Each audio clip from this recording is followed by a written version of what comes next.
دنیا میں کئی خوبصورت اور پراسرار واقعات پیش آئے ہیں، لیکن اگر کسی ایک واقعے کی بات کریں جو آج بھی پوری دنیا میں جانا جاتا ہے تو وہ ہے ٹائٹینک کی کہانی۔ ٹائٹینک، جسے دنیا کے سب سے بڑے جہاز کے نام سے جانا جاتا تھا، 15 اپریل 1912 کو اپنی پہلی ٹرپ پر نکلا اور چند روز بعد خود کو تباہی میں دیکھتا تھا۔ اس واقعے کی کہانی اتنی دلچسپ ہے کہ اس پر کئی فلمیں بھی بن چکی ہیں۔ ٹائٹینک وائٹ سٹار لائن کی طرف سے تشہیر کیا گیا تھا۔ اس جہاز کی تعمیر 1909 میں شروع ہوئی اور 1912 میں مکمل ہوئی۔ یہ جہاز 882 فیٹ لمبا تھا۔ ٹائٹینک کی ڈوبنے کی کہانی 14 اپریل 1912 کو شروع ہوئی جب وہ اپنی پہلی ٹرپ کے لیے ساؤتھ ایمپٹن سے روانہ ہوا۔ شاید ہی کوئی اس وقت سمجھ سکتا تھا کہ یہ جہاز اپنی پہلی اور آخری ٹرپ پر نکلا ہے۔ 15 اپریل 1912 کو رات کے وقت قریب 11:40 پر جہاز نے ایک خطرناک ٹکر کا سامنا کیا۔ اس وقت کی تحقیقات کے مطابق ٹائٹینک نے ایک آئس برگ کے پہاڑ پر دستک دی۔ آئس برگ جہاز کی رائٹ طرف کی سلاخوں سے ٹکرایا اور جہاز کو بہت زیادہ ڈیمیج کر دیا۔ اس کے بعد آہستہ آہستہ پانی جہاز میں داخل ہونا شروع ہو گیا۔ ابھی تک جہاز میں بیٹھے لوگوں کو اندازہ ہی نہیں تھا کہ آخر جہاز میں کیا ہو رہا ہے۔ انہوں نے اس حادثے کو ایک عام سا سمندری حادثہ سمجھ کر اگنور کر دیا، لیکن جب پانی جہاز میں داخل ہوتا ہوا اوپر کی طرف بڑھا تو لوگوں نے شور مچانا شروع کر دیا اور اچانک سے جہاز میں افراتفری کا ماحول بن گیا۔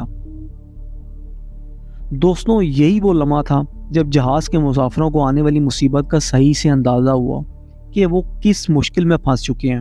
ٹائٹینک کی تعمیر جس طرح سے کی گئی تھی، لوگوں کو اندازہ ہی نہیں تھا کہ یہ اس گہرے سمندر میں اس آفت کا شکار بھی ہو سکتا ہے۔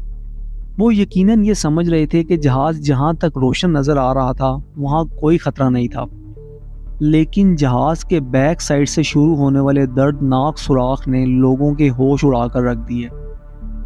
جہاز کی حالت میں اتنی تبدیلی آ گئی کہ وہ آہستہ آہستہ پانی میں ڈوبنا شروع ہو گیا۔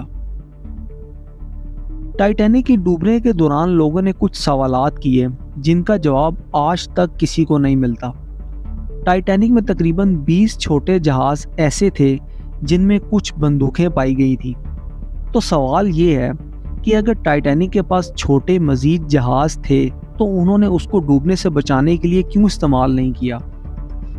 کچھ لوگوں کا کہنا ہے کہ جہاز کے کیپٹن سمجھ گئے تھے کہ اگر بندوق استعمال کر دی جائے تو لوگوں کا ڈر اور حجت کا سامنا کرنا پڑے گا، جس سے لوگوں کی زندگی کو خطرہ ہو سکتا تھا۔ دوسرا سوال یہ ہے کہ ٹائٹینک کے پاس 14 ایمرجنسی بوٹس تھیں، لیکن جہاز میں کئی زیادہ مسافر ہونے کی وجہ سے جہاز کے کیپٹنز سب مسافروں کو ان بوٹس میں شفٹ نہیں کر سکتے تھے۔ اس لیے جہاز کے کیپٹنز نے ڈیسائیڈ کیا کہ صرف سلیکٹیو مسافروں کو ان ایمرجنسی بوٹس میں شفٹ کریں گے، جن میں بچے اور عورتیں شامل تھیں۔ ٹائٹینک کی تباہ کاری کے ساتھ ساتھ ایک دوسرا راز بھی جدا ہوتا ہے، وہ ہے خاص طور پر غریب لوگوں کی شہادت کا راز۔ جب جہاز ڈوب رہا تھا تو پہلے طلاقت اور شرافت والے لوگوں کو ہی بچایا گیا۔ زیادہ تر پسینے لوگوں نے اپنی جان بچانے کی بجائے صرف امیر اور مشہور لوگوں کی جان بچانے میں لگا دی۔ یہ سوالات آج بھی لوگوں کے ذہنوں میں ہیں کہ کیا سچ میں ٹائٹینک کی تباہ کاری میں امیر اور غریب کا فرق ہو گیا تھا؟ آج کئی سال گزر جانے کے بعد بھی ٹائٹینک کی تباہ کاری کا راز اب تک پوری طرح سمجھ نہیں آیا۔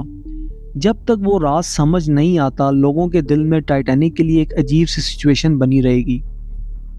وہ جہاز جو کبھی سب سے طاقتور اور قیامتی جہاز تھا، وہ آج بھی لوگوں کے دلوں میں مشہور ہے۔ قیمتی کاغذ پر لپٹے ہوئے ٹائٹینک کی تصویر اور ٹائٹینک کا ڈوبنے کا افسانہ ہمیشہ لوگوں کے دلوں میں زندہ رہے گا۔ تو دوستوں، یہ تھی ہماری اب تک کی ویڈیو۔ امید آپ کو پسند آئی ہوگی۔ ایسی مزید انٹرسٹنگ ویڈیوز دیکھنے کے لیے ہمارے چینل کو سبسکرائب کریں اور ساتھ ہی لگے بیل کے بٹن پر کلک کر دیں تاکہ ایسی مزید انٹرسٹنگ ویڈیوز آپ تک پہنچتی رہیں۔ اب تک کے لیے اتنا ہی، ملتے ہیں اگلی ویڈیو کے ساتھ، تب تک کے لیے اللہ حافظ۔